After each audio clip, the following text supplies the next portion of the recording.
Hello দর্শক, সবাইকে সালাম এবং শুভেচ্ছা জানিয়ে শুরু করছি আজকের টাইম এক্সক্লুসিভ। আশা করি সবাই ভালো আছেন এবং যে বিষয়গুলো আজকে আমরা আলোচনা করব তা প্রথমেই জানাচ্ছি আপনাদের। আজকের বিষয়ের মধ্যে আছে যে ইরাকে বিধ্বস্ত যুক্তরাষ্ট্রের জ্বালানিবাহী বিমানের 6 ক্রু নিহত, হামলা নয় দুর্ঘটনা, যুক্তরাষ্ট্রের সামরিক বাহিনীর ব্যাখ্যা। নিউ ইয়র্ক স্টেট ট্যাক্স ছাড়ের সীমা 90% কমিয়ে $7,50,000 নামাতে চান আমদানি, বিষয় নিয়ে বিতর্কের সৃষ্টি হয়েছে। ডোনাল্ড ট্রাম্পের ধর্মীয় কমিশন থেকে সামিরা মুন্সি নামের একমাত্র মুসলিম সদস্য পদত্যাগ করেছেন। 18 মাসে বাংলাদেশের সংখ্যালঘুদের উপর 3,100 হামলা হয়েছে বলে ভারতের রাজ্যসভায় ভারতের পররাষ্ট্রমন্ত্রী বিবৃতি দিয়েছেন। এবং যুক্তরাষ্ট্রের নাগরিকত্ব ত্যাগের ফি 80% কমিয়ে $450 আনা হয়েছে। যে আপনারা জানেন যে নাগরিকত্ব ছাড়া খুব টাফ ব্যাপার, কিন্তু এখন এই নাগরিকত্ব যারা পদত্যাগ করবেন তাদের ছাড়বেন, তাদের ফি কমানো হয়েছে, মানে উৎসাহিত করা হচ্ছে, ছেড়ে দাও নাগরিকত্ব। শিক্ষার্থীদের রাস্তায় দাঁড় করিয়ে মন্ত্রী বা অতিথিকে শুভেচ্ছা জানানো নিষিদ্ধ করেছেন বাংলাদেশের শিক্ষামন্ত্রী। আপনারা যে বাংলাদেশের শিক্ষামন্ত্রী আহসানুল হক মিলন, যিনি প্রবাসে ছিলেন, আমাদের সবার অত্যন্ত পরিচিত এবং ঘনিষ্ঠ, তিনি একথা বলেছেন। যাই হোক, এই হচ্ছে আজকের সাবজেক্ট। তো শুরু করবো দিনের আপডেট জানাবেন নাজমুল হাসান। তার আগে ফেসবুকে যারা আছেন আশা করি অনুষ্ঠানটি শেয়ার করবেন। আর অতিথি যারা থাকবেন তার মধ্যে আছেন জনাব নাসির আলী খান পল এবং ইব্রাহিম চৌধুরী খোকন এবং আরিফুর রহমান। শুরু করবো দিনের আপডেট জানাচ্ছেন নাজমুল হাসান। আবু তাহের, এবং ধন্যবাদ টাইম টেলিভিশনের সকল দর্শক শ্রোতা এবং প্যানেলিস্ট সবাইকে সালাম এবং শুভেচ্ছা। আশা করি আপনারা সবাই ভালো আছেন। আজ শুক্রবার 13ই March president Trump group of 7 নেশনের যে টিম রয়েছে সে তাদের নেতৃবর্গকে জানিয়েছেন, এই সপ্তাহে তিনি জানিয়েছেন, তবে কোন দিন নির্দিষ্ট করে বলা হয়নি অবশ্য, যদিও সংবাদে এখনো, তিনি জানিয়েছেন যে ইরান নাকি আত্মসমর্পণের অপেক্ষা করছে, অ্যাবাউট টু সারেন্ডার তিনি বলেছেন। এবং ইসরায়েল এবং ইরান, ইসরায়েল এবং যুক্তরাষ্ট্র ইরানে এখন সুইপিং মিলিটারি অভিযান চলছে, যে সেটি ইরানের মিলিটারি স্থাপনাকে, সামরিক স্থাপনাকে সম্পূর্ণ ধ্বংস করে দিয়েছে, এমন একটি মন্তব্য গ্রুপ অফ 7 যে টিম রয়েছে, লিডার, তাদের নেতৃবৃন্দের কাছে ব্যাখ্যা জানিয়েছেন প্রেসিডেন্ট ট্রাম্প। তবে ইরানের পক্ষ থেকে আত্মসমর্পণ কিংবা যুদ্ধ বন্ধ করার ব্যাপারে এখনো কোনো ধরনের প্রস্তাবনা দেওয়া হয়নি। শুধুমাত্র 3টি শর্ত তারা দিয়েছিল যুদ্ধ যদি যুক্তরাষ্ট্র বন্ধ করতে চায়। সেই শর্তগুলোর মধ্যে একটি হচ্ছে যে যুক্তরাষ্ট্রকে প্রতিশ্রুতি দিতে হবে যে ভবিষ্যতে আর কখনো ইরানে আক্রমণ চালাবে না। এই ব্যাপারে ইরানের 3 শর্তের ব্যাপারে কিন্তু প্রেসিডেন্ট ট্রাম্প কিংবা ট্রাম্প প্রশাসন কোনো বক্তব্য এখনো দেয়নি। শুধু তারা বলেছে ইরান যে কোনো সময় আত্মসমর্পণের অপেক্ষায় আছে এবং যে কোনো সময় যুদ্ধ বন্ধ হয়ে যেতে পারে।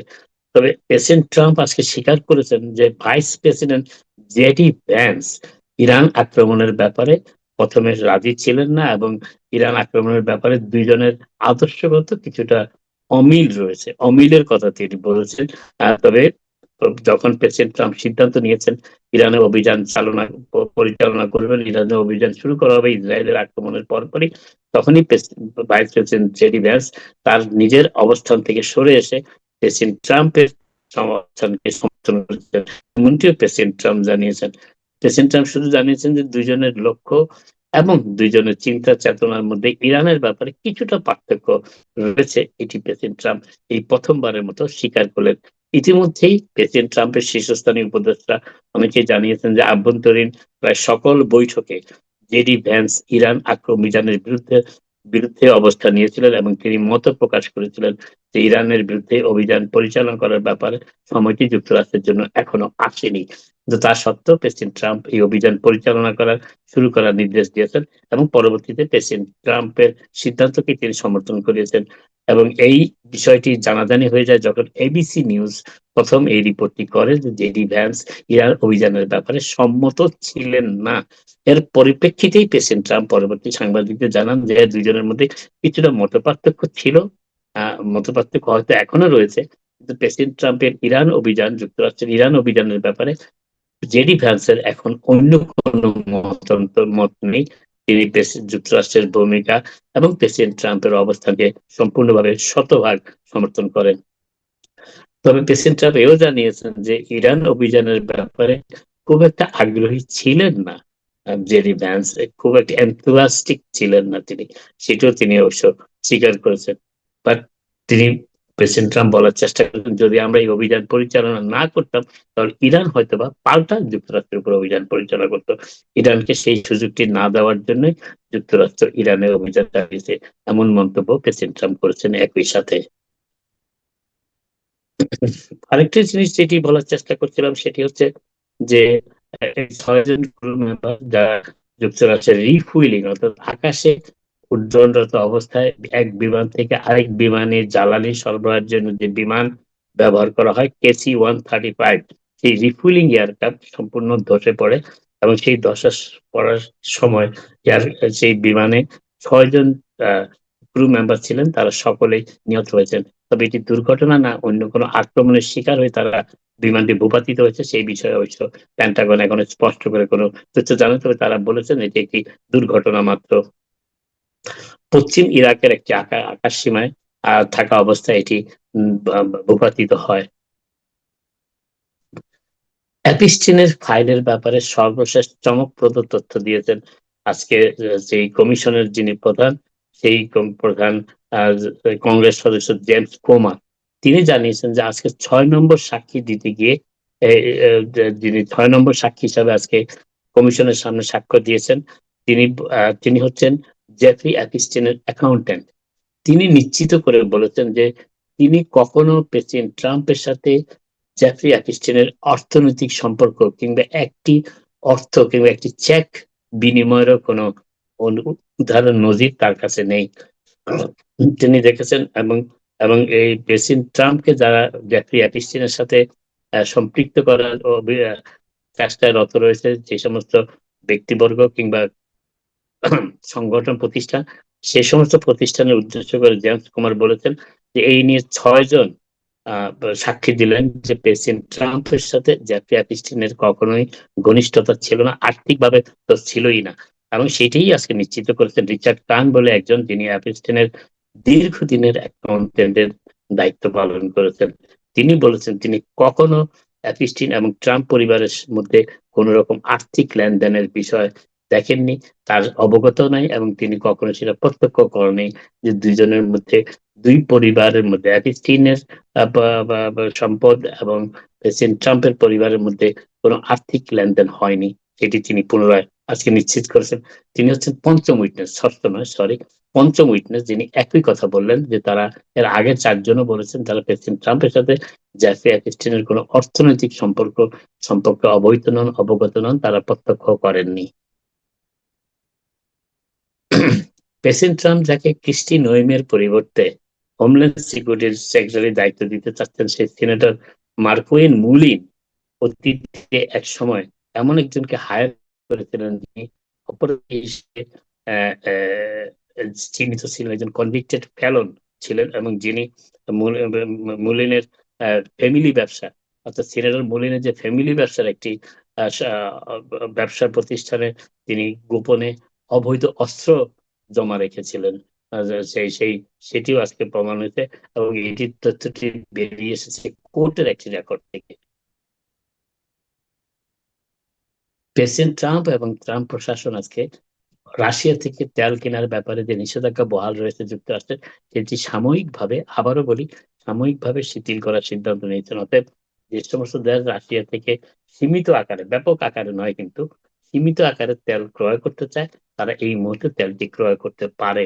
আমরা দিন কয়েক আগে জেনেছিলাম বাংলাদেশ আনুষ্ঠানিকভাবে যুক্তরাষ্ট্রের কাছে অনুমতি চেয়েছে রাশিয়ার তেল ক্রয়ের ব্যাপারে। প্রেসিডেন্ট ট্রাম্প এবং তার প্রশাসনের সর্বশেষ সিদ্ধান্তের ফলে বাংলাদেশকে এখন অনুমতির প্রয়োজন হবে না রাশিয়ান তেল ক্রয় করার ব্যাপারে। ভারত ইতিমধ্যেই আগাম অনুমতি পেয়ে গিয়েছিল রাশিয়ার তেল ক্রয়ের ব্যাপারে এবং রাশিয়া থেকে ভারত বিপুল পরিমাণ তেল মজুদ করছে। প্রেসিডেন্ট ট্রাম্প এবং তার প্রশাসন আজকে জানিয়েছেন যে তেলের মূল্য হ্রাস করার লক্ষ্যে যুক্তরাষ্ট্রের যে তেল রিজার্ভ রয়েছে সেখান থেকে তেল ছাড়ার সিদ্ধান্ত নিয়েছেন ট্রাম্প প্রশাসন। তবে তা সত্ত্বেও তেলের ব্যারেল প্রতি মূল্য বিশ্ব বাজারে এখন $110 উপরে রয়েছে। এবং যারা আশঙ্কা প্রকাশ করেন অর্থনীতিবিদদের এবং যারা তেলের বাজার সম্পর্কে বিভিন্ন সময়ে গবেষণা করে থাকেন এবং বিভিন্ন সময় বিভিন্ন প্রেডিকশন দিয়ে থাকেন, তারা বলেছেন যে যদি যুদ্ধ অব্যাহত থাকে তেলের মূল্য প্রতি ব্যারেলে $200 পর্যন্ত গিয়ে ঠেকতে পারে, যেটি দিন কয়েক আগেও মাত্র $65 ছিল। আজকে সেটি বিক্রি হয়েছে $110 কিংবা তার থেকে সামান্য বেশি। এবং এর ফলে যুক্তরাষ্ট্রের বিভিন্ন পাম্পে তেলের মূল্য কমপক্ষে $3.35 থেকে $3.85 পর্যন্ত গ্যালনে এখন বিক্রি হচ্ছে। ইরান কয়েকটি দেশকে হরমুজ প্রণালী দিয়ে তাদের জাহাজ চলাচলের অনুমতি দিচ্ছে বিনা বাধায়, এবং সেই দেশগুলি হচ্ছে পাকিস্তান, চীন, Russia, north Korea, Bangladesh, Yemen, Lebanon, Iraq. একটি সংবাদ মাধ্যমে জানিয়েছে ভারতকে এই অনুমতি দেওয়া হয়েছে, তবে ইরানের পক্ষ থেকে ভারতের নামটি এখনো প্রকাশ করা হয়নি। যদিও ভারতের বিভিন্ন মিডিয়ায় তথ্য এসেছে যে ভারতকে হরমুজ প্রণালী দিয়ে নির্বিঘ্নে চলাফেরা করার অনুমতি দিয়েছে ইরান, কিন্তু এখনো পর্যন্ত ভারতের নামটি আসেনি। যে দেশটির নামগুলো রয়েছে তার মধ্যে পাকিস্তান, চীন এবং বাংলাদেশ অন্তর্ভুক্ত রয়েছে। মর্টগেজের রেট কিছুটা বেড়েছে এই ইরান অভিযানের কারণে, এবং এর ফলে গত সপ্তাহে যেটি 30 বছরের ফিক্সড মর্টগেজ যেটি ফেরি মে কর্তৃপক্ষ জানিয়েছে সেটি 6% থেকে বেড়ে বর্তমানে $6.11 গেছে। তবে এতে কিন্তু বাড়ির বিক্রি কমেনি, এবং দেখা যাচ্ছে যে এক্সিস্টিং হার অর্থাৎ বর্তমানে যে বাড়িগুলো রয়েছে এই বাড়ি কেনাবেচার পরিমাণ 1.7% বেড়েছে, কিন্তু ফেব্রুয়ারি মাসে মর্টগেজ রেট সামান্য 6% থেকে 6.11% গিয়ে ঠেকার পরও ফেব্রুয়ারি মাসে বাড়ির বিক্রি বেড়েছে 1.7%।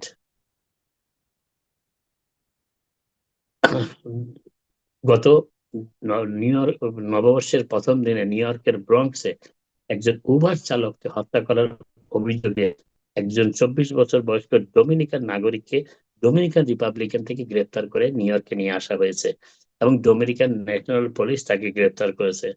24 বছর বয়স্ক এথেনেল টরন্সকোকে 55 বছর বয়স্ক উবার চালক ইজাক মবলোকে হত্যা করার মবলোকে হত্যা করার অভিযোগ আনা হয়েছে তার বিরুদ্ধে, এবং সেই মবলো অভিযোগ নববর্ষের দিনে এই এই এই 24 বছর বয়স্ক অভিযুক্ত ঘাতক ইথেনেল টরস্কো কর্তৃক নিহত হয়েছিলেন উবার চালকালীন অবস্থায়।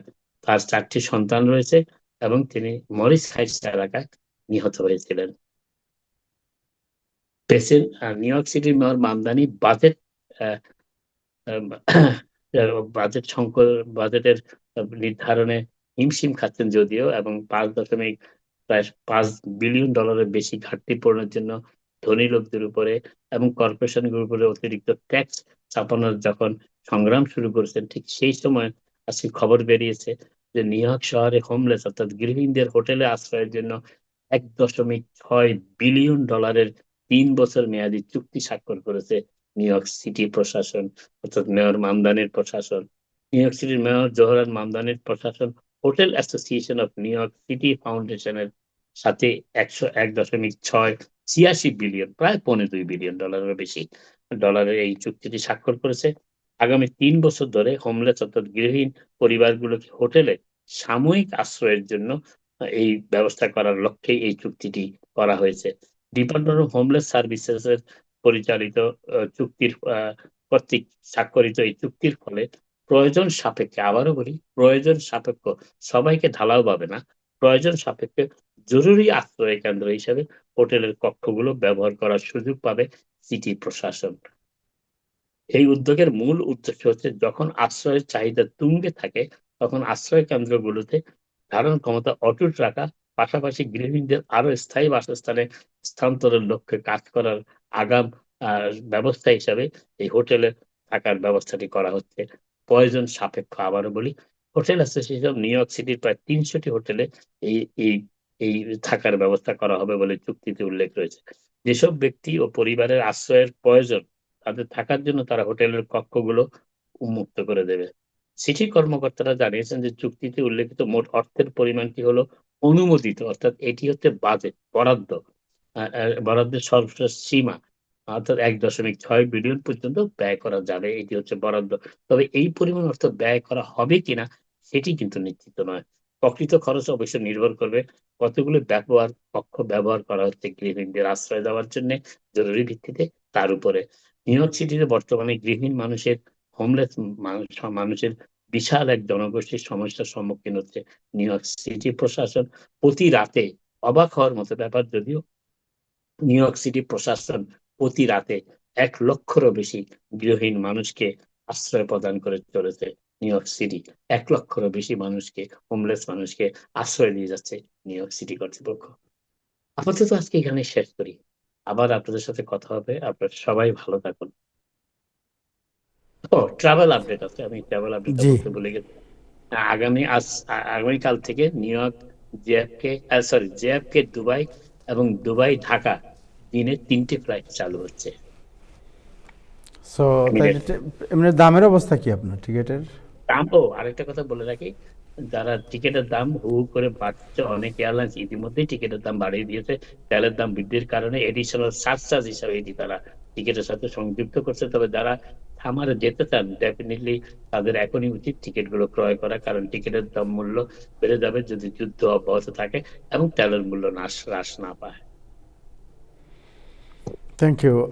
জনাব ইব্রাহিম চৌধুরী খোকন সাহেব আছেন, আপনিও আছেন। একটা বিষয় আলোচনা করতে চাচ্ছিলাম, সেটা হচ্ছে যে corrupt dangerous administration sole Muslim women, যিনি ছিলেন ট্রাম্প অ্যাডমিনিস্ট্রেশনে ইউএস, আচ্ছা, Samira Munshi, the sole Muslim women serving on US President Donald Trump religious freedom committee, উনি আপনার পদত্যাগ করেছেন।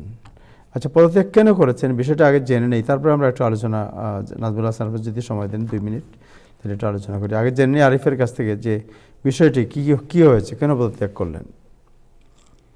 মূলত ধন্যবাদ জনাব আবু তাহের। মূলত দুটি বিষয় উনি টুইটারে উল্লেখ করেছেন, যে একমাত্র মুসলিম নারী যে সামিরা মুন্সি, দুটো বিষয়ের মধ্যে একটি বিষয় উনি স্পষ্টভাবে বলেছেন যে আসলে ধর্ম নিয়ে যে বিদ্রুপ করা হচ্ছে সম্প্রতি এবং মুসলিম সম্প্রদায়ের প্রতি যে বৈরী মনোভাব, এটাকে উনি ভালোভাবে মেনে নিতে পারছিলেন।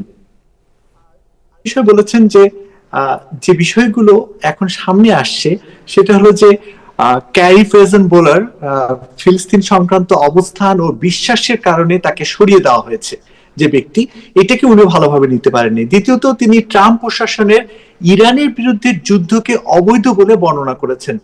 আর এই যুদ্ধে পরিষ্কার সাংবিধানিক ও কংগ্রেসীয় অনুমোদন ছিল না বলে তিনি উল্লেখ করেছেন। অর্থাৎ যে বিশ্বাস এবং যে একটা মনোবল নিয়ে উনি মনে করেছিলেন যে এখানে যুক্ত হবেন এবং এই পদ গ্রহণ করেছিলেন এবং যুক্তির কণ্ঠস্বর হিসেবে থাকার জন্য, বিশেষ করে আমেরিকান মুসলিমদের পক্ষে কথা বলার জন্য, জাতীয় অধিকার এখন সবসময় উপেক্ষিত হচ্ছে। উনি এই বিষয়গুলো টুইটারে উল্লেখ করে আসলে পদত্যাগ করেছেন এবং উনি মনে করছেন যে উনার এই অবস্থানটা এখন কোনোভাবেই উনার যে ভোকাল মুসলিমদের নিয়ে কথা বলার মতো যে জায়গা, এটি আর এখন নেই। এই জন্যই উনি এখান থেকে সরে গেছেন।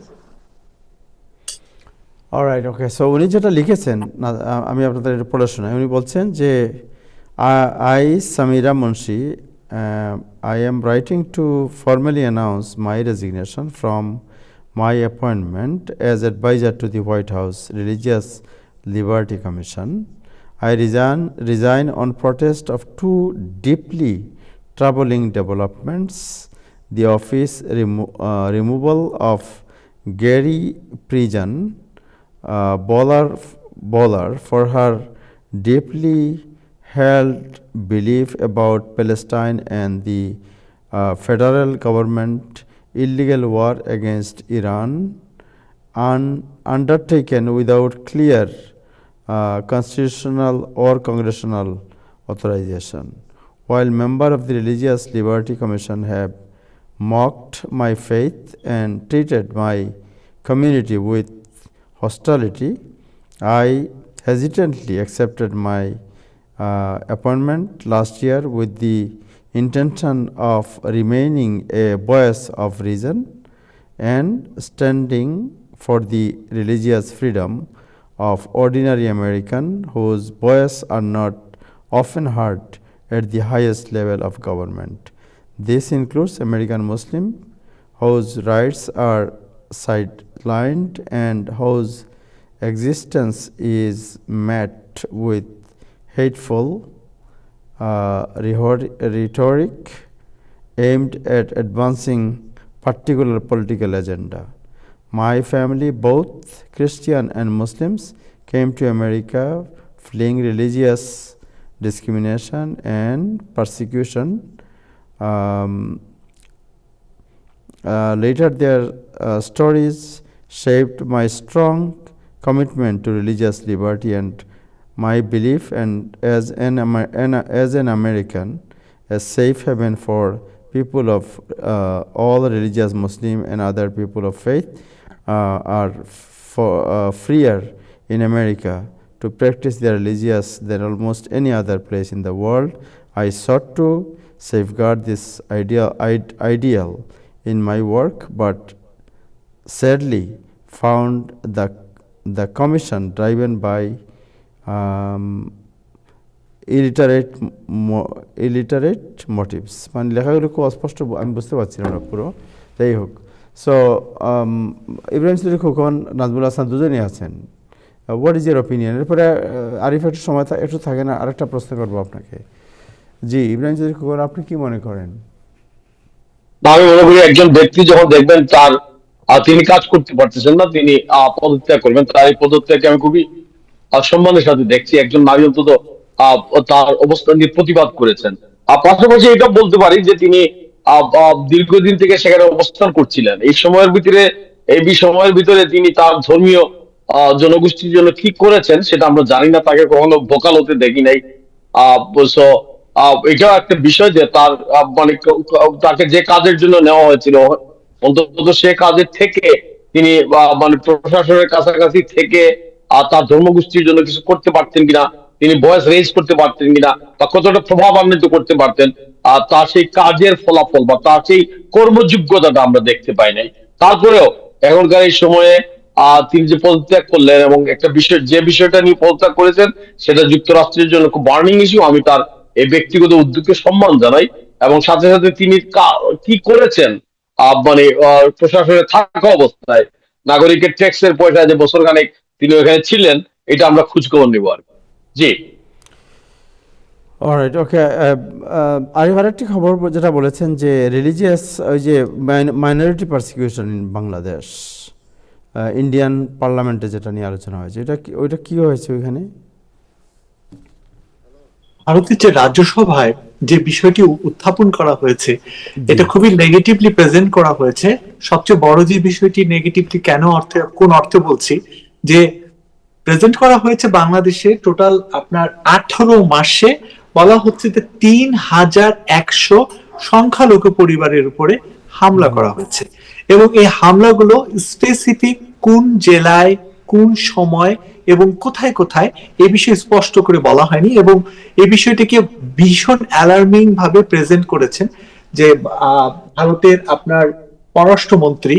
তো উনি একটি বিষয় উল্লেখ করেছেন যে এরকম বাংলাদেশে সবসময় যদি চলতে থাকে তাহলে সত্যিকারে বাংলাদেশের যারা সংখ্যালঘু তাদের বসবাস করা অনেক কঠিন হয়ে যাবে, এবং এটা ভারত থেকেই তারা প্রতিনিয়ত নাকি মনিটরিং করছে, এবং বাংলাদেশের সংখ্যালঘুদেরকে সহযোগিতার জন্য পার্লামেন্টে তারা উল্লেখ করেছে যে তারা সবসময় প্রস্তুত এবং যে কোনো ধরনের সহযোগিতার প্রয়োজন হলে তারা সহযোগিতা করবে, এরকম একটি খবরও বলা হয়েছে। এবং এই জন্য সরাসরি যোগাযোগের জন্য সংখ্যালঘুদের প্রতি বাংলাদেশে যারা আছেন, যারা নির্যাতিত হচ্ছে, তাদের প্রতি আহ্বানও জানানো হয়েছে। Any comment Ibrahim Chowdhury Khokon? অবশ্যই আমরা মানে বাংলাদেশে বলে কি ভারতে কতজন সংখ্যালঘু, এখানকার সংখ্যালঘু নির্যাতিত হচ্ছে, এখানে বাংলাদেশ সরকার কি মনিটরিং করতেছে?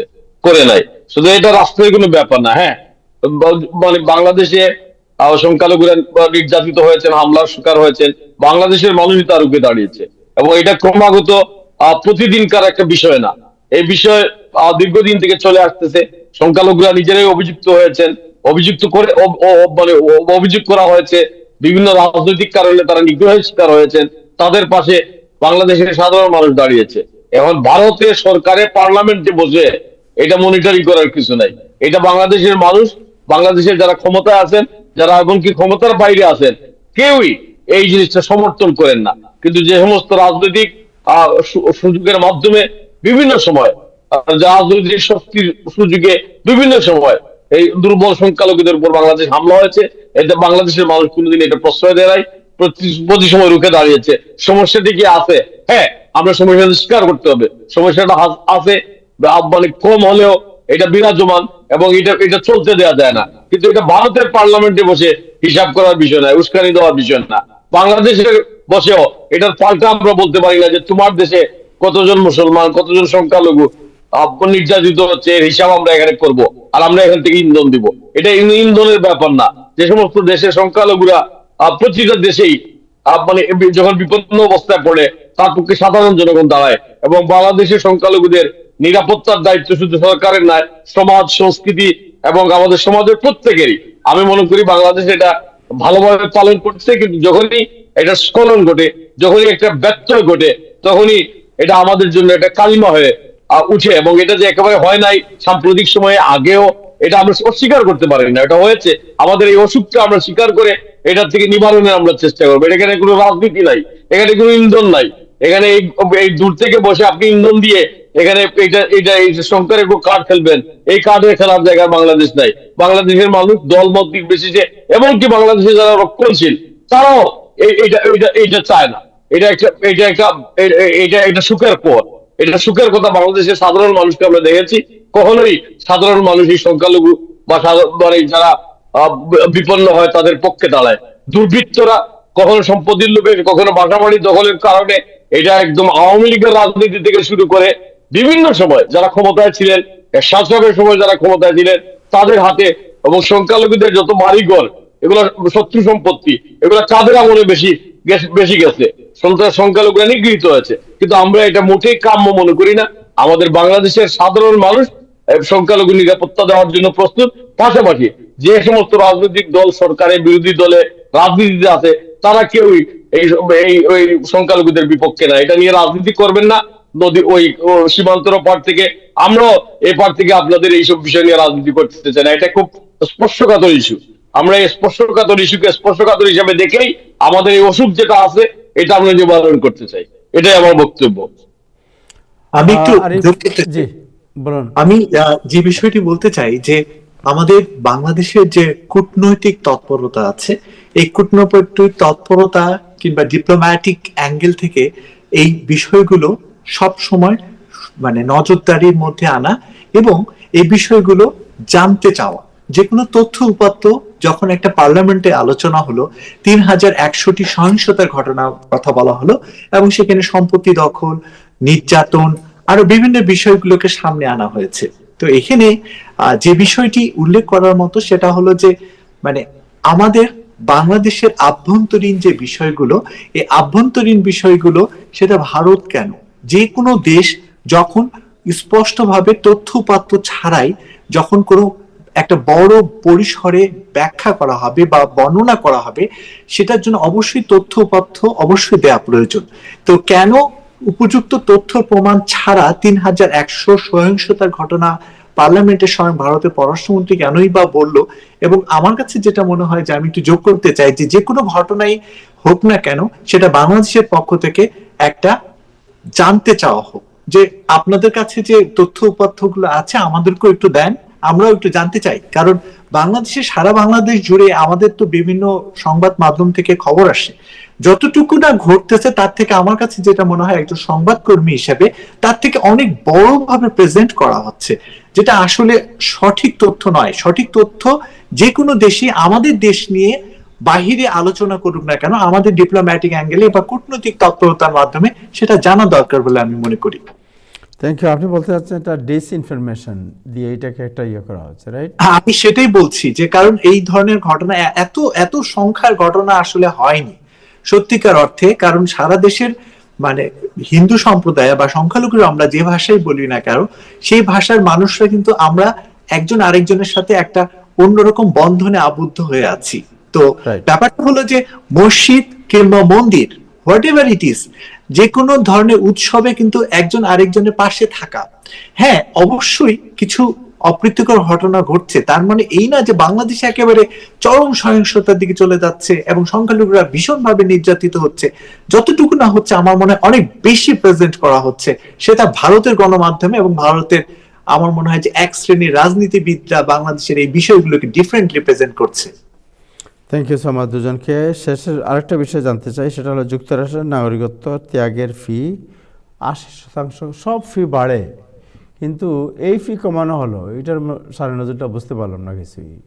যে যত ফি আছে ইমিগ্রেশনের, পল ভাই, ইমিগ্রেশনের যত ফি আছে সব ফি বাড়তেছে দিনে দিনে, ডাবল ট্রিপল হচ্ছে, কিন্তু নাগরিকত্ব যারা অ্যাবান্ডন করতে চায় তাদের ফি 80% কমানো হয়েছে। মানে এত দয়া করা হলো কেন? মানে আমাদের ট্রাম্প সাহেব এত দয়া পরবশ হলেন কারণ কি? আপনার যে কিছুই ট্রাম্পের খারাপ জিনিস, তখনই আপনি হয় ইব্রাহিম চৌধুরী না আমাকে অ্যাঙ্গেল করে ফেলেন। জি, ট্রাম্পের ভালো জিনিসও আছে ভাই, কোন সময় কি টাইম টেলিভিশন একটু ভালো দিকটা বলবে না? একদিকে হবেন না, ভালো তো বললাম, এই তো কমাইছে, দাম কমাইছে, এটা ভালো জিনিস। ভালো দিকটা বলেন না, দুটোই বলতে হবে। যখন ওই সিটটায় বসে আছেন, ইটস ভেরি হার্ড সিট, আপনি কিন্তু একজন হোস্ট, আপনাকে দুই দিকটাই করতে হবে, এক সাইড নিয়ে নেন না। এখন ফুটবল খেলায় 11টা প্লেয়ার, রেফারি যখন কোনো দলের সাইড নিয়ে নেয় তখন অন্য দলের জিতা মুশকিল হয়ে যায় একেবারে। রেফারি হয়ে নিয়েন না, কি বলেন কেন হাসছেন? It's a level playing field, বুঝছেন? এটা হচ্ছে পুরোপুরি লেভেল প্লেইং ফিল্ড, এখানে আপনি খেলতেছেন, কিন্তু লেভেল প্লেইং ফিল্ড তো করছেন না আপনি। যাই হোক, ট্রাম্পের কোন পলিসি বলছেন বলেন, আবার একটু ভালো করে শুনি। আমি বলছি যে ট্রাম্প সাহেব সিদ্ধান্ত নিয়েছেন যে নাগরিকত্ব যারা পরিত্যাগ করতে চান, যারা যুক্তরাষ্ট্রের নাগরিকত্ব ত্যাগ করতে চান, তাদের যে আগে ত্যাগ করার যে ফি ছিল, এই ফি 80% এই উনি একটা বড় কাজ কমিয়ে দিয়েছেন, যে 80% কমাই না, তোমরা ছেড়ে চলে যাও। ডেফিনেটলি উনি তো চাচ্ছেই যারা এই দেশটা। না, আমি বলছি আমার প্রশ্ন হচ্ছে সব ফি বাড়লো, সব ফি বাড়তে ডাবল ট্রিপল হচ্ছে, আর এইটার ফি হঠাৎ করে উনি এত দয়া পরবশ হলেন কেন? কারণ কি? তার পরামর্শ হয়নি, এটা তো একেবারে ইকুয়েশনটা একেবারে ইজি। তার মানে উনি চাচ্ছেন যারা আমেরিকা ছেড়ে যেতে চাচ্ছেন তারা চলে যান। এখন আপনারা দেখেন, বাঙালি দিয়ে আমি একটা এক্সাম্পল দেই, দিন রাত আমরা বলছি মার্কিন সাম্রাজ্যবাদ ধ্বংস হোক, মার্কিন একেবারে মানে আমেরিকান নাগরিক হয়ে বাঙালিরা বলছেন ইরানের সাইড নিচ্ছেন, আমেরিকার বিপক্ষে নিচ্ছেন। তো যাদেরকে আমেরিকা এতই খারাপ লাগে, প্লিজ লিভ। আপনার অনেক হলিউডের বড় বড় অ্যাক্টর অ্যাক্ট্রেস তারা চলে যাচ্ছে, এই জন্য ওদের পথটা খুব সহজ করে দিচ্ছে যে এই ধরনের আপদ চলে গেলেই ভালো, যারা দেশটাকে ভালোবাসতে পারেনি। যে দেশে ন্যাশনাল অ্যান্থাম হলে আপনি দাঁড়াতে পারেন না, যে দেশের ন্যাশনাল অ্যান্থাম হলে আপনি দাঁড়ান না, যে দেশে যখন অন্য দেশের সঙ্গে যুদ্ধ লাগে তখন আপনি ইরানের সহানুভূতিটা হয়ে যান। এখন ইরানের লোক পৃথিবীর সর্বদেশে, সেদিন দেখলাম যে ইরানে আপনার এক ভাই ইরানের পক্ষ নিয়েছে। একটু আমাকে শুনেন, হাসান ফেরদৌস, ডাক্তার মাসুদ, এদেরকে আপনি হাফ এন আওয়ার বলতে দেন, আমাকে 1 মিনিট বলতে দেন না ভাই। বলেন 1 মিনিট না 3 মিনিট বলেন, একটু বলতে দেন না, সহ্য করতে পারেন না? Please go head. তারপর আমার বিরুদ্ধে প্লিজ বলেন। এখন আপনারা যদি আমেরিকান হয়ে ইরানের সাইডে চলে যান, এখন দেখেন ইরানি নাগরিক যারা নির্যাতিত হয়েছে তারা পৃথিবীর সব বড় বড় শহরের মধ্যে মিছিল করে thank you Donald Trump, thank you American soldier, salute দিচ্ছে। আর আপনারা ডেমোক্রেটরা আপনারা ইরানের পরে চলে গেছেন। This is not right. এটা হচ্ছে এই জন্য সেদিন আমি ফেসবুকে দেখলাম, দরকার পড়লে প্লেনের ভাড়াও দিয়ে দিব, বাবা যান, আপদ যান। You don't have to love America. Alright, সেদিন ফেসবুকে You have to love this country unconditionally. Love this country unconditionally. সেদিন ফেসবুকে দেখলাম যে আপনার একটা স্ট্যাটাস, যে আপনার এক ছোট ভাইকে ইরানের পক্ষ নিয়েছে, আপনি বলছেন যে তোর জন্য খুব দুঃখ হয়, আরেকজন বলছে যে কি করবেন আপনার ছোট ভাই, মানে সামথিং লাইক দিস। না, এখানে পক্ষ বিপক্ষ না, শুনেন, এই যুদ্ধে পক্ষ বিপক্ষ নেওয়া উচিত না। আমি যেমন আজকে আমি একটা রোজাদার মানুষ, আপনিও রোজা আছেন, আমরা রোজা করে কত হাজার রকম ইফতারি করছি। আমার একটা মুসলমান ভাই যে এই যুদ্ধের জন্য, আমি ইরান বা আমেরিকার পক্ষ না নিয়ে, যে লোকটা ইফতারের মুখে, তাই না, ইফতারের মুখে রোজা রেখে মারা যাচ্ছে এই যুদ্ধের জন্য। এই যুদ্ধ আমরা চাই না, এই যুদ্ধ বন্ধ হোক। এবং ডোনাল্ড ট্রাম্প নিজেও চায় না। Donald Trump is a no war man. আমরা মনে আছে ইরাকের যুদ্ধে সে সবচেয়ে সোচ্চার ছিল, বুশকে বলছিল you should stop this war right now. এখন ডোনাল্ড ট্রাম্প কেন গেল? পৃথিবীর 70টা দেশে আণবিক বোমা আছে, 70টা উপরের দেশে, কিন্তু আপনি নিজেকে প্রশ্ন করেন, কেউ যদি এই আণবিক বোমা খোলায় কোনোদিন এটা কারো উপর নিক্ষেপ করে, আপনি আবু তাহের বাঁচবেন না, আপনার টাইম টেলিভিশন থাকবেন না, আমি পলখানা টক শোতে আসতে পারবো না। তো এই তৃতীয় বিশ্ব যদি বাদে, তাহলে ইরান একটা রিস্ক ফ্যাক্টর। কেন ইরান যত বলেন আপনারা, এরা হার্ড হেডেড, এরা যে কোনো সময় প্লেন নিয়ে উঠে আপনার এই বোমটা কোনো দেশে ফেলে দিতে পারে। আমার প্রশ্ন ছিল যে ওই আপনি যেটা বলছেন যে আপদ চলে যাক, মানে 480% ফি কমাচ্ছেন, যেটা এটার মূল জিনিস হচ্ছে আপদ চলে যাক, আপদ চলে যাক, ডেফিনেটলি আপদ চলে যাক।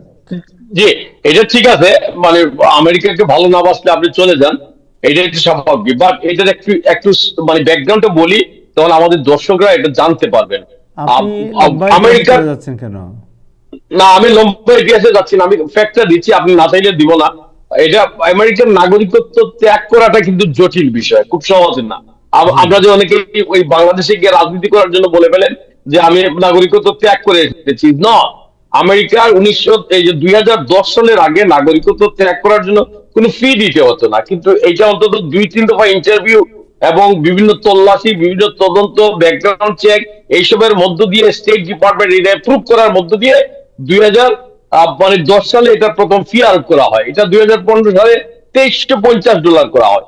এটার এগেইনস্টে অ্যাক্সিডেন্টলি বর্ন ইন আমেরিকা নামে একটা প্যারিস ভিত্তিক, ফ্রান্স ভিত্তিক একটা অর্গানাইজেশন মামলা করে, এই মামলার মাধ্যমে তারা, এই মামলাটা এখনো চলমান, তারা বলতেছে এরা কিন্তু সব সাদা মানুষ, এরা কিন্তু এরা আছে না অনেক মানে ইউরোপিয়ান সাদা মানুষ, ওনারা মানে যুক্তরাষ্ট্রকে মানে পছন্দ করে না।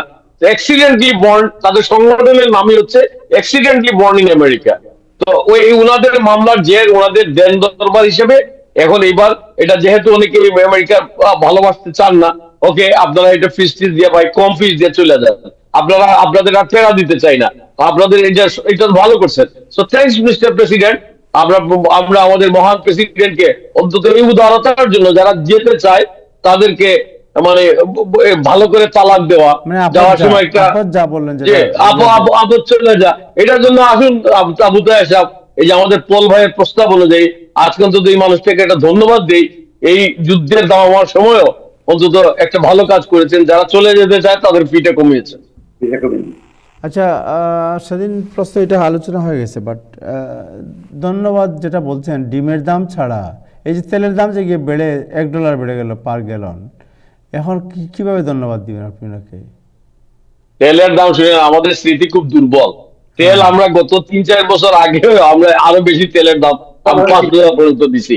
একটা দেশ যখন যুদ্ধে যায়, এটা এই দেশের জনগণ এই যুদ্ধের জন্য স্যাক্রিফাইস করতে রাজি আছে, এটা বড় বিগ ডিল না, এটা বিগ ডিল আমাদের, কিন্তু এটার জন্য আমেরিকা প্রস্তুত, কিন্তু আমরা এটা দীর্ঘস্থায়ী হোক এটা চাই না। হ্যাঁ, আমাদের প্রতিটি শরীরে লাগবে।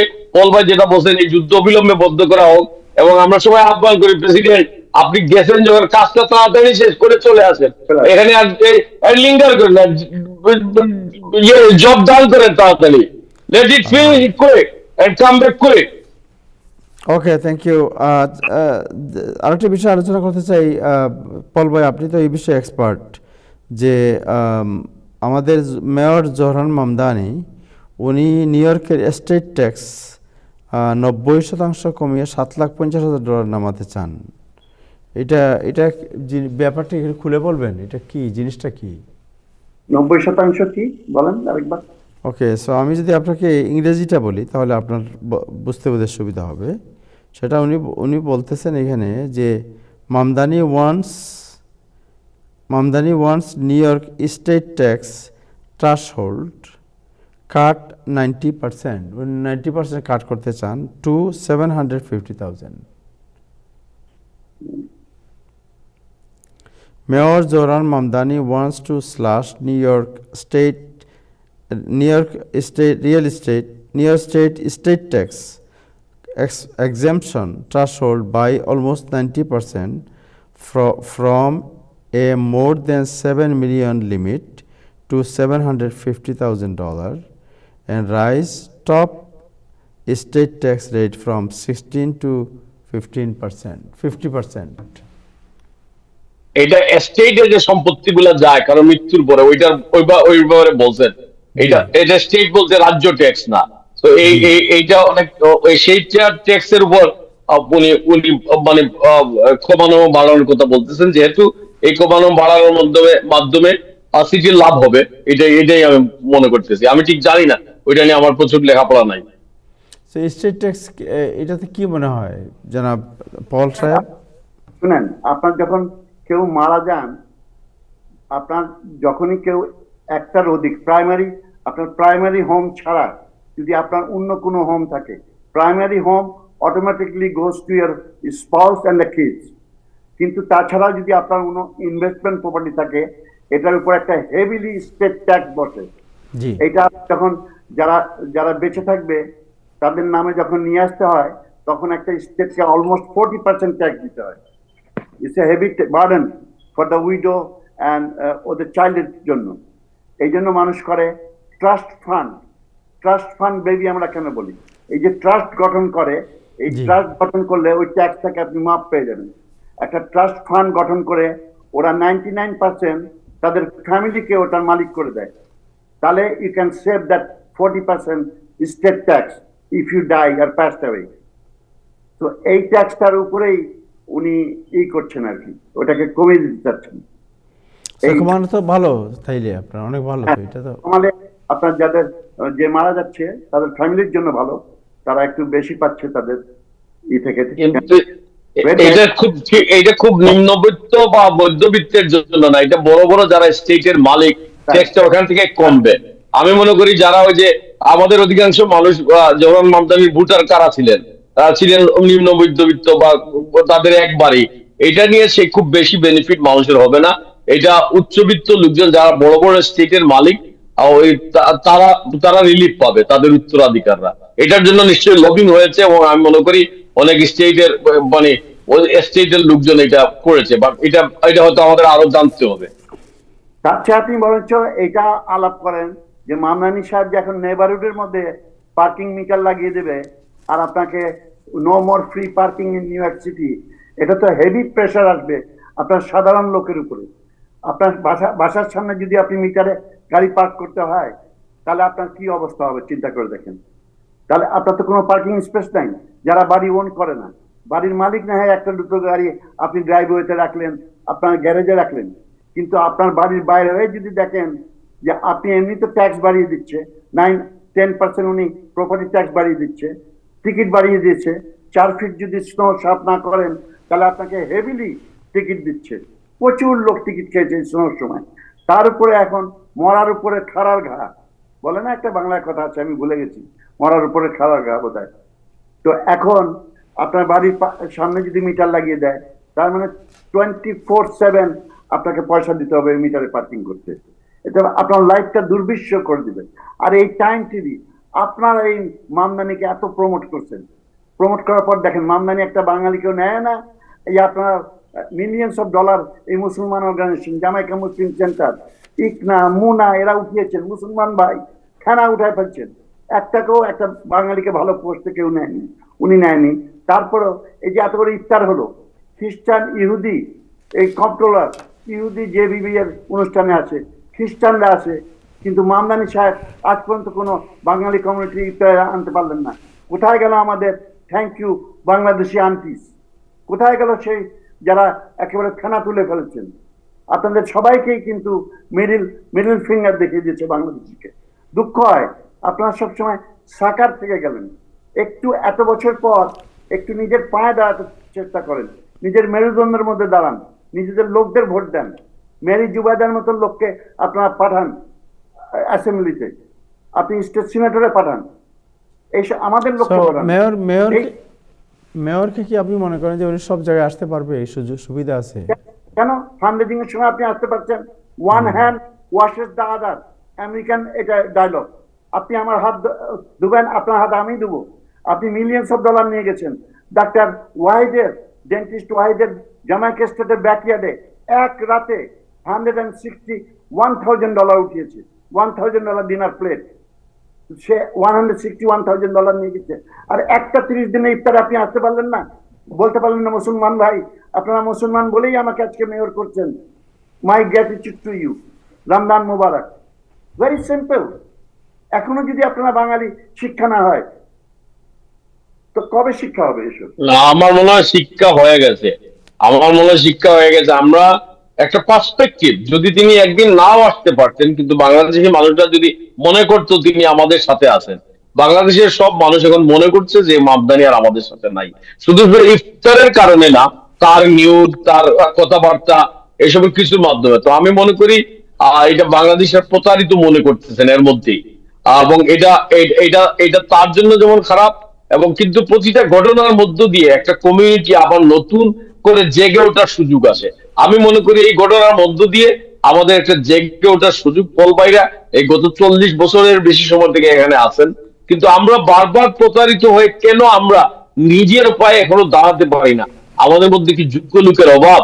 আমাদের মধ্যে কি নেতৃত্বের অভাব? আমরা তো এমনি নেতৃত্বের চেয়ার দখল করা নিয়ে মারামারি করতে করতে চেয়ারের চায় পাওয়া থেকে আমাদের ধরে রাখতে পারে না। কিন্তু আমরা কেন এখন আবার বারবার এই সময় তো প্রতারিত হওয়ার আর সময় না। আগে আমরা যখন আমেরিকা আসছি গত 10-20 বছর আগে, আমরা রাস্তাঘাট চিনতাম না। এখন তো এই রাস্তাঘাট আমরাই নির্মাণ করি। আমাদের ব্যবসা বাণিজ্যের ট্যাক্সেই তো এই কমিউনিটি, এই দেশ, এই নগর চলে। এবং আমার মনে হয় এই ব্যাপারে দৃঢ়তার সাথে কথা বলা উচিত। এবং যারা সচেতন মানুষজন, যারা যে কাজের, আমরা আবার যিনি মাছ বিক্রি করেন তিনি যেন মাছই বিক্রি করেন। সবাই রাজনীতি করতে পারবেন না। যে রাজনীতি করার সে যেন রাজনীতি করতে আসেন এবং আমাদেরকে নেতৃত্ব দেন। আমার এটাই প্রত্যাশা থাকবে। আমাদের তো দেখা যায় যিনি মৎস্য ব্যবসায়ী তিনিও সাংবাদিক, যিনি সাংবাদিক তিনিও রাজা, সবাই সবকিছু করতে লাগে।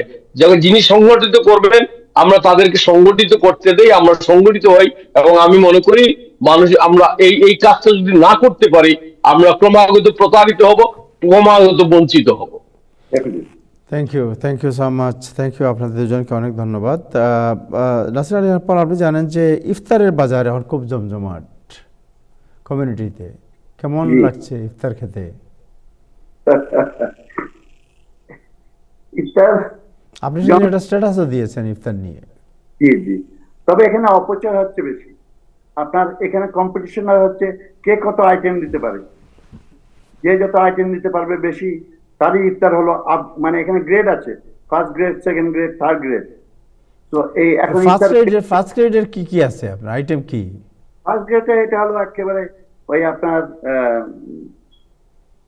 5 স্টার হোটেলের মেনু আর কি। চারিদিকে 5 স্টার। আমাদের এখানে কোনো জায়গা আছে যেখানে এই ফার্স্ট গ্রেডের ইফতার পাওয়া যায় না? আমি 2-1টা খেয়েছি। এখানে কম্পিটিশন হলো আপনি যত বেশি নষ্ট করবেন তত বেশি আপনি সমাজের উপরে উঠে গেলেন, যে আপনার ইফতারে অনেক বেশি নষ্ট হয়েছে। আর সবচেয়ে এটা পল ভাই এটা ঠিকই বলতেছে। আমার খুব লজ্জা লাগে শুনেন, আমরা এমন এক দেশ থেকে আসছি, বা আমরা আশেপাশে আমেরিকায় থাকি, কত গৃহহীন মানুষ, কত মানুষ খাবার পায় না। জামাইকা বা অস্ট্রেলিয়াতে যখন ফ্রি খাবারের জন্য দেওয়া হয়, সেখানে আমাদের লোকজনকে লাইন দিতে দেখি 200-300 লাইন। কিন্তু প্রত্যেকটা ইফতার পার্টিতে আপনি যান নিউ ইয়র্কে, 2-3 ভাগের 2 ভাগ খাবার নষ্ট হয়। এই নষ্ট হওয়ার প্রতিযোগিতা, এটা কি কোনো ধর্মে বলেছে, কোনো সামাজিকতায় বলেছে, কোনো আচার আচরণে বলেছে? এবং এইটার পিছনে আমার মনে হয় কয়েক মিলিয়ন ডলার আমাদের একটা ইফতার এটা হয়ে গেছে যে একটা স্ট্যাটাসের ব্যাপার। কয়েক মিলিয়ন ডলার আমাদের কমিউনিটির অর্গানাইজাররা এটা ব্যয় করে। এইটা না করে যদি আমাদের এই কমিউনিটির কোনো কাজে, আমাদের কমিউনিটির নিডি মানুষ, তার চাকরি সংস্থান, অন্যান্য বিষয়ে তাদের পাশে যদি এটা যদি আমাদের দেশের আমাদের আত্মীয় স্বজনের কাছেও পাঠাইতে হয়েছে সমস্ত, তাইলে এটা কাজে লাগতো যে বাংলাদেশের মানুষ পাচ্ছে। আমি মনে করি এই ব্যাপারে কমিউনিটির নেতৃবৃন্দ এই ইফতারের প্রতিযোগিতায় গিয়ে বেহেশতে যেতে পারবেন না। এটা কোনো পুণ্য নাই। এই অপচয়ের জন্য সম্ভবত আপনাকে জবাবদিহি করতে হবে। সুতরাং এই অপচয়ের থেকে বেরিয়ে এসে এটা ইনোভেটিভ কিছু করেন, যেখানে অপচয় হবে না, যে মানুষের মিলন হবে, মানুষ আনন্দ করবে, আবার ধর্ম পালন করবে। বুঝতে পারছি। আচ্ছা, ফার্স্ট ক্লাস যেটা প্রথম শ্রেণীর যে ইফতার, এই ইফতারের আইটেম কতটা হয় নরমালি আপনার? ওই আইটেম অগণিত। আর সবচেয়ে বড় কথা আপনার, আপনি যদি সো অগণিত আইটেম যেটা আপনি বললেন পল ভাই, যেমন ধরেন আমি সেদিন একটা ফার্স্ট ক্লাস ইফতারে গিয়েছি, প্রথম শ্রেণীর ইফতার একটাতে আমি গিয়েছিলাম, গিয়ে প্লেট দেখে পরে আমার বই লেগে গেছে যে আপনি আমি খালি ধরলাম জি আপনি খিচুড়ি আর মাংস খেলেন খালি, কিছু না খেয়ে আমার পাশেই বসতেছেন, জি তাই না? তো হ্যাঁ এখন তাহলে না, ইফতার করেন আপনি, একটা জিনিস দেখেন যেটা মেন পারপাস, ওটা থেকে আমরা দূরে সরে যাচ্ছি। যেমন আমি বলি, ইফতারের পর কি সারাদিন রোজা রাখেন, নামাজটা ফরজ নামাজ, ইটস এ মাস্ট। মাগরিবের নামাজ, মাগরিবের নামাজে যখন দাঁড়ালেন, আমি দেখি বহু মহিলা সেলফি তুলছে নামাজের সময়। অনেক পুরুষ মানুষ নামাজ পড়ে না, আর মহিলা তো প্রায় 60% মহিলা নামাজই পড়ে না। তো এই যে আসল জিনিস, সেটা না করে আপনি নকল জিনিস করছেন, আপনি সেলফি তুলছেন, আপনি ফটো তুলছেন, সোশ্যালাইজ হচ্ছেন, কিন্তু নামাজটার সময় নামাজে খারাপ হতে পারছেন না। ফুড নষ্ট করছেন, ফুড নষ্ট করা গুনাহ, সেই গুনাহ করছেন, নামাজে দাঁড়াচ্ছেন না, নামাজ পড়ছেন না। আপনি তো উপোস হয়ে গেল হিন্দুদের মতন, সারাদিন আপনি উপোস থাকলেন। যদি সারাদিন রোজা রাখে যদি আপনি মাগরিবের নামাজ না পড়েন, এটাকে উপোস বলে, এটাকে রোজা বলে না। এটা তো মাথায় রাখতে হবে। ধর্ম তো আপনাকে মৌলবি হতে হবে না। This are the basic thing. এটাই আমাদের বাঙালি মানছে না। সো এটার সমাধান কি, হোয়াট ইজ দ্য সলিউশন? আমি বলছি, নাম বলবো না, অনেক মসজিদ আছে, আপনি বলেন যে আমি স্পন্সর করতে চাই, I want to sponsor one day, go and see how much they are asking, $3,000। You have to sponsor ইফতার ফর $3,000। এই $3,000 পাঠালে বাংলাদেশে প্রায় 3,000 লোক, 4,000 লোক খেতে পারে। আর মসজিদে তো আপনার অনেক লোক আসে, মসজিদে তো অনেকটা মানে কাজে লাগে, খাবার মসজিদে কি খাবার নষ্ট হয়? মসজিদে খাওয়া নষ্ট, অবশ্যই নষ্ট হয়। আমি বহু মসজিদ জানি খাবার নষ্ট হয়, তার মধ্যে এই সমস্ত অস্বাস্থ্যকর খাবার আপনি একদিন আগে রান্না করে যে আজকে ইফতারে যে মসজিদে খাবারটা যাবে, এটা তো গত রাত্রে রান্না হয়েছে, কোন তেল দিয়ে রান্না হয়েছে, এগুলা খাই আমাদের আমাদের বাংলাদেশি কমিউনিটির লোকজনের অধিকাংশই গ্যাস্ট্রিক আলসার। ডাক্তারদের সাথে কথা বলেন, ওনারা বলেন না, যেহেতু ওনাদের কাছে বেশি গেলে ওনাদের আয় রোজগার বেশি হয়। এটা ওনারা আবার এখানে আসে, আপনার এখানে এসে স্বাস্থ্যকর জীবনযাপনের কথা বলতেন না, কি খাইলে কি হবে এটা বলেন। কিন্তু এই ডাক্তাররাই আপনার এইসব ব্যাপারে সোচ্চার হওয়া উচিত ছিল। আমাদের কমিউনিটির ডাক্তাররা, আমাদের কমিউনিটির বেশি মানুষ হার্ট অ্যাটাকে মরে, আমাদের কমিউনিটির বেশি মানুষ উচ্চ রক্তচাপে, এই সমস্ত পচা তেল। আচ্ছা, চার মধ্যে দুধ আর চিনি দিয়ে দুধ জাল দেওয়া হইতেছে, এই চা কোন জায়গায় খাওয়া যায় না। এটা মানে বসে একজনে বসে 5টা কাপ নিয়ে এই একটার পর একটা খাইতেছে। আর হাসিনা কবে আসবো, খালেদা কবে মরলো, মানে এটা নিয়ে মানে দিন রাত জাতিসংঘ কেমনে পৃথিবী চালাবে, মোদি কেমনে চালাইতে পারতেছে না, এইসব বলতে বলতে ওনার গ্যাস্ট্রিকের 12টা বাজা গেছে, আর বউ এইদিকে বাসায় মানে বাজার নিয়ে যাবে, এটার জন্য অপেক্ষা করতেছে। এই সমস্ত বদযুক্তি বাদ দিয়ে দরকার হলে একটা সুস্থ জীবন যাপন করুন। আর এই যে ইফতারের নামে অপচয় বন্ধ করুন। দয়া করে মুরব্বীদের কাছে যারা প্রাজ্ঞজন আছে তাদের কথা বলুন প্লিজ।